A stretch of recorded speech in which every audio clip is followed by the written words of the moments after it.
Tumsifu Yesu Kristo. Mpendwa mtazamaji wa St. Anthony Cathedral Tanga Media, karibu katika tafakari ya neno la Mungu.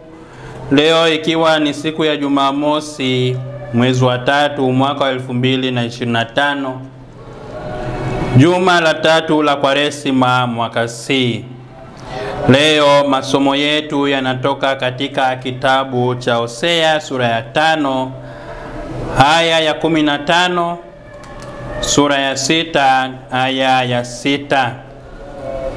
Lakini pia katika Injili takatifu ya Luka sura ya 18 aya ya 9 hadi ya 14. Ninaamini kwamba kuna nyakati ambazo huwa tunaongelea wenzetu mazuri, yani mema. Kuna wakati mwingine huwa tunajisahau na tunaongelelea mabaya. Masomo yetu ya leo tunaona mfarisayo na mtoza ushuru. Mfarisayo alienda katika sinagogi akasema, mimi si kama watu wengine, wanyang'anyi, wadhalimu, wazizi. Hata mimi sio kama huyu mtoza ushuru ambaye nipo naye hapa.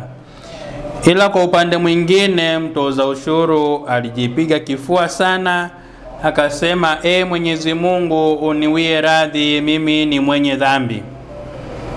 Kuna nyakati nyingi ambazo tunakuwa tunaona maovu ya watu, lakini tunasahau kwamba na sisi wenyewe tunatenda maovu.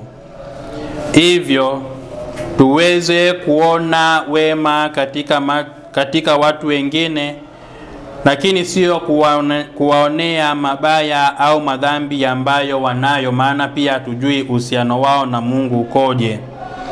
Hivyo ninawawaziaga na kuwanenea wengine vipi? Ningeomba siku hii ya leo ya Jumamosi tujiulize, hivi mimi ninavyokuwa ninafungua kinywa changu kumsemea mtu mwingine, hao mtu anapokuwa ananiuliza habari za mtu mwingine, namnenea vipi? Je, namnenea mabaya au namnenea mazuri? Ndugu zangu, tujifundishe kuwabariki watu kwa midomo yetu. Tuwanenee watu mazuri, maana tunasema tunakuwa kile ambacho tunakula. Hivyo tuweze kujitahidi, tuweze kuwabariki na watu wengine kwa yale matamshi ambayo tunawanenea, lakini pia tuwatendee mema na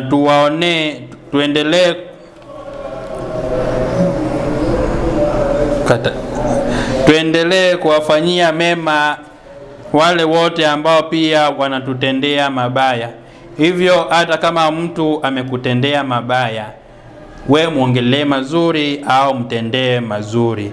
Hivyo tujifundishe na tujeni kwa Mwenyezi Mungu, tumuridieni Bwana kwa moyo mmoja. Tumsifuni Yesu Kristo.